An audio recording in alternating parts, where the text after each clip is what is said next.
Welcome to రా TV. నేను మీ తేజ. ప్రస్తుతం మనతో పాటు సీనియర్ జర్నలిస్ట్ దాము బాలాజీ గారు. నమస్తే సార్. నమస్తే. సో రీసెంట్గా జగన్మోహన్ రెడ్డి గారి పైన ఒక కేసు అయితే నమోదైంది. ముఖ్యంగా ఆయన ఒక వ్యక్తిని పలకరించడానికి వెళ్ళినప్పుడు గుంటూరు దగ్గర అనుకోకుండా సింగ్ అయిన వ్యక్తి ఆయన వెళ్తున్న కాన్వే కింద పడిపోవటం, ఆయన కారు కింద పడిపోవటం, ఆయన చనిపోవటం, ఇవన్నీ కూడా జరిగాయి. సో రీసెంట్గా ఆ కారును కూడా, ఏదైతే బుల్లెట్ ప్రూఫ్ కారు ఉందో దాన్ని కూడా పోలీసులు నిన్న తీసుకున్నారు అదుపులోకి. అండ్ తర్వాత ఆ కాన్వేని డ్రైవర్ ఎవరైతే ఉన్నారో అతను చాలా విషయాలన్నీ కూడా బయటికి చెప్పేశాడు. జగన్ చేసిన అరాచకాలన్నీ, నిజాలన్నీ కూడా బయటికి కక్కేశాడంటూ కూడా తెలుగుదేశం మీడియా కావచ్చు, ఇతర మీడియా సంస్థలు కావచ్చు, దీని గురించి మాట్లాడే ప్రయత్నం చేస్తాను. అంటే ఏంటి అసలు ఈ ఓవరాల్ ఇన్సిడెంట్ ఏంటి? ఇప్పుడు ఒకవేళ జగన్ని కూడా అదుపులోకి తీసుకునే అవకాశం ఉందా ఏంటి? యాక్చువల్గా కేసు ఏంటంటే మొన్న తాడేపల్లి టు సత్తెనపల్లి, అక్కడ పల్నాడులో ఉండే రెంటపాళ్ళ అనే గ్రామానికి జగన్ వెళ్ళాడు. నాగమల్లేశ్వరరావు అని ఆయన చనిపోతే లాస్ట్ ఇయర్ ఆయన విగ్రహ ఆవిష్కరణకు వెళ్ళాడు. ఈ వెళ్తున్న క్రమంలో గుంటూరు దాటిన తర్వాత ఏటుగురు బైపాస్ దగ్గర ఒక వ్యక్తి కారు కింద పడి చనిపోయాడు. అతని పేరు చీలి సింగయ్య. ఇది ఫస్ట్లో ఏమి అనౌన్స్ చేశారంటే ఎస్పీ సతీష్ ఈ కాన్వాయ్ కంటే ముందు ఒక కారు, ఒక 50 అడుగుల ముందులో ఒక కారు వెళ్తుంది. ఆ car number A26CE0001 Tata safari. ఈ కారు కింద పడి చనిపోయినాడు అని సతీష్ ఎస్పీ అనౌన్స్ చేశాడు. సో అప్పుడే తెలుగుదేశం మీడియా కూడా అదే రాసింది, కాన్వాయ్ కింద పడి చనిపోయినట్టుగానే రాసింది, జగన్ కారు కింద అనేది రాయలేదు అప్పుడు కూడా. సరే అయిపోయింది, వచ్చేసాడు, ఇది గొడవలు జరిగాయి, అంత అయిపోయింది. దాని తర్వాత 3 రోజుల తర్వాత ఇప్పుడు ఒక వీడియో తీసుకొచ్చారు, 37 సెకండ్ల వీడియో. ఆ వీడియో ఏంటంటే బుల్లెట్ ప్రూఫ్ జగన్ కారు కిందనే పడ్డాడు, ఇదిగోండి ప్రూఫ్ అని క్లోజప్ షాట్లో ఉన్న వీడియో తీసుకొచ్చి మీడియా విపరీతంగా హైప్ చేసింది. దాంతో మళ్ళీ ఎస్పీ అండ్ ఐజీ సర్వశ్రేష్ఠి త్రిపాఠి ఇద్దరు ప్రెస్ మీట్ పెట్టి జగన్ చేసినట్టుగా మాకు ఆధారాలు దొరికాయి, ఫస్ట్ ఆధారాలు దొరకలేదు కాబట్టి మేము ఆ కారు మీద పెట్టాము, ఇప్పుడు ఆధారాలు దొరికాయి అని చెప్పి జగన్ మీద 105 BNS 105 అంటే culpable homicide not amounting to murder అంటారనమాట. అంటే మర్డర్ చేయలేదు కానీ నేను ఈ పని చేయడం వల్ల కొంతమంది చనిపోతారని తెలిసి కూడా ఆ పని చేయడాన్ని ఈ సెక్షన్ కింద పెడతారు. అల్లు అర్జున్ ఇన్సిడెంట్ కరెక్ట్గా ఆయన మీద కూడా ఇదే సెక్షన్ పెట్టారు. అంటే జగన్కి తెలిసిన వాడు కారు కింద పడతాడని, జగన్ వారించలేదు, జగన్ అనుకొని ఉంటే అది వారించుండొచ్చు అనేది వస్తుంది అనమాట. రెండో సెక్షన్ 49 పెట్టారు, ఇది కూడా క్రిమినల్ నెగ్లిజెన్స్. సో ఈ 2 సెక్షన్లు జగన్ మీద పెట్టారు. ఈ 105 అనేది దాన్ని ఏమంటారంటే నాన్ బెయిలబుల్ కాగ్నిజబుల్ అంటారు. నాన్ బెయిలబుల్ అంటే బెయిల్ రాదు, దాంట్లో 7 ఏళ్ల కంటే పైన జైలు శిక్ష పడే ఉంటే, 8 ఏళ్ల కంటే పడే ఉంటే బెయిల్ రావు. రెండవది కాగ్నిజబుల్ అంటే కాగ్నిజబుల్, నాన్ కాగ్నిజబుల్ అని 2 రకాలు ఉంటాయి. నాన్ కాగ్నిజబుల్ అంటే జడ్జి పర్మిషన్ లేకుండా ఎవరిని అరెస్ట్ చేయకూడదు. కాగ్నిజబుల్ అంటే జడ్జి పర్మిషన్ అవసరం లేదు, పోలీసులు డైరెక్ట్గా అరెస్ట్ చేయొచ్చు.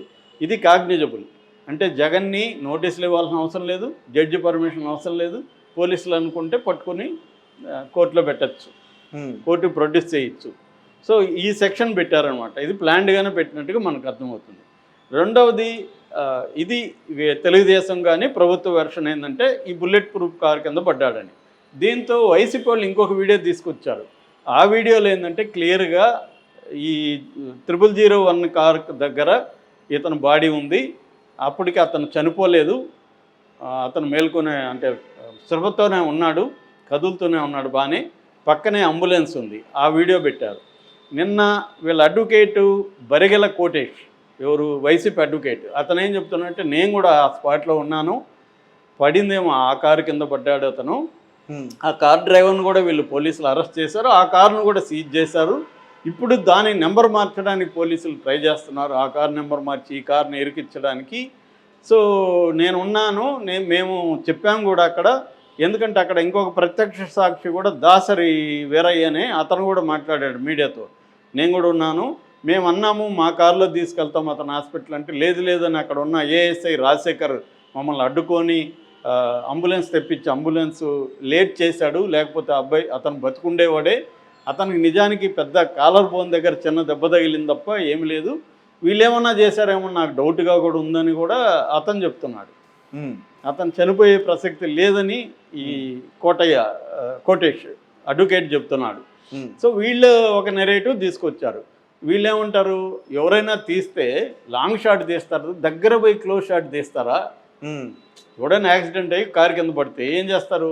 ఫస్ట్ షాట్ తీస్తారు. షాట్ మన కెమెరామ్యాన్లు కాదు కదా, ఎవడో తీసాడు. కెమెరామ్యాన్ అయినా అన్ని రకాల షాట్. ఇప్పుడు జగన్ ఉన్న ఏదైతే ఉందో కాన్వే ఆ కారు కింద పడినట్టుగా క్లోజ్అప్ షాట్, క్లోజ్అప్ షాట్ మాత్రమే ఉంది.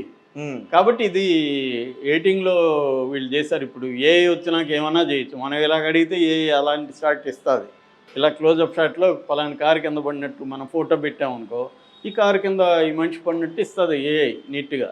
అదేం తెలియదు మనకి, అది రేపు పొద్దున ఫోరెన్సిక్లో తెలుస్తుంది.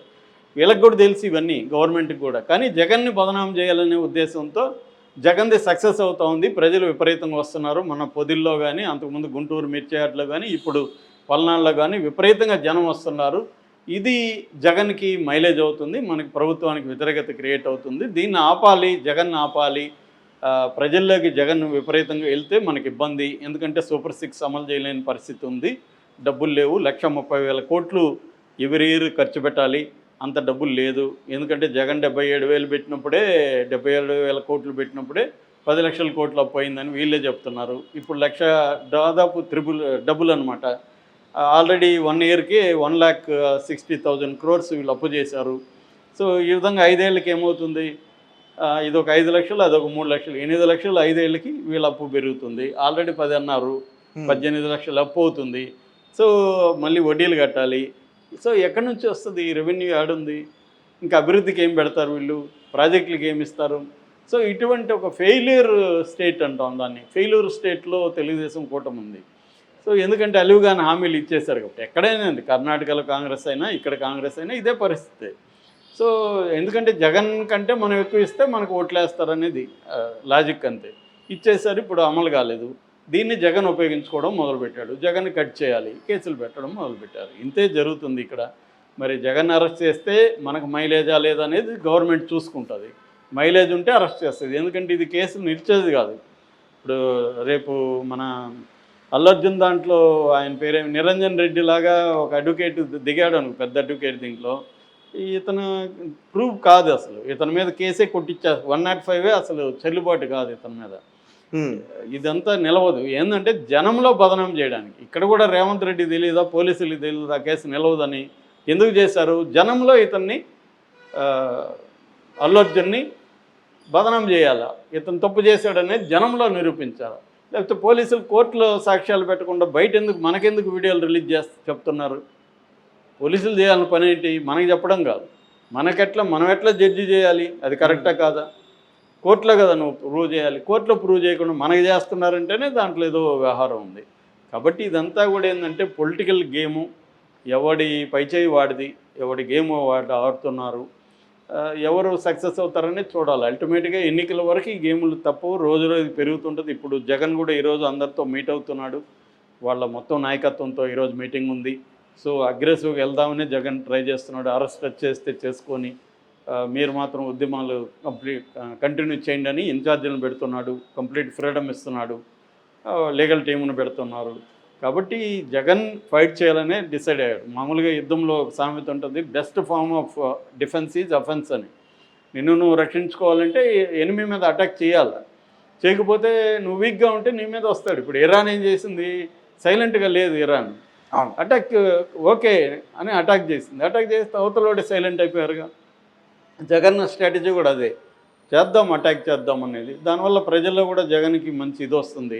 రోజు జగన్ పేరే మీడియా చెప్పి జగన్కి ఇంకా పేరు వస్తుంది. తెలుగుదేశం మీడియా అదెవరో చెప్తున్నారు, పాత ఏదో సినిమాలో ఉంటుంది కదా, ఫలాంది చెప్పిరాపు అంటే వాడు ఇంకేదో చెప్తాడు విలన్ పుల్లయ్య. అలాగా వీళ్ళు వచ్చి అరే మనం తల్లికి వందనం ఇచ్చాము చెప్పంటారా మీరు అని తెలుగుదేశం మీడియాకి చెప్తే వీళ్ళు వెళ్ళి ప్రజలకు జగన్ నేరం చేశాడు అక్కడ, జగన్ మీద చెప్తున్నారు అని ఒక వీడియో పెట్టారు. సో తెలుగుదేశం మీడియా అంతా కూడా జగన్ని ప్రమోట్ చేస్తుంది తప్ప వీళ్ళు ఇచ్చిన తల్లికి వందనం కావచ్చు, లేకపోతే వీళ్ళు చేస్తున్న అమరావతి అభివృద్ధి కావచ్చు, ఇంకొకటి పాజిటివ్ అనేది తీసుకెళ్ళట్లేదు. సో దీనివల్ల జగన్కే మైలేజ్ వస్తుంది. జగన్ చుట్టూ డిస్కషన్ జరుగుతుంది. సో వీళ్ళ పథకాలు అమలు కాలేదని ఒక విమర్శ వస్తుంది. ఇది జరుగుతుంది. అల్టిమేట్గా ఈ గేమ్లో ఇవి కంటిన్యూ అవుతూ ఉంటాయి. ఏం జరుగుతుందనేది చూడాలి. Right sir, thank you so much.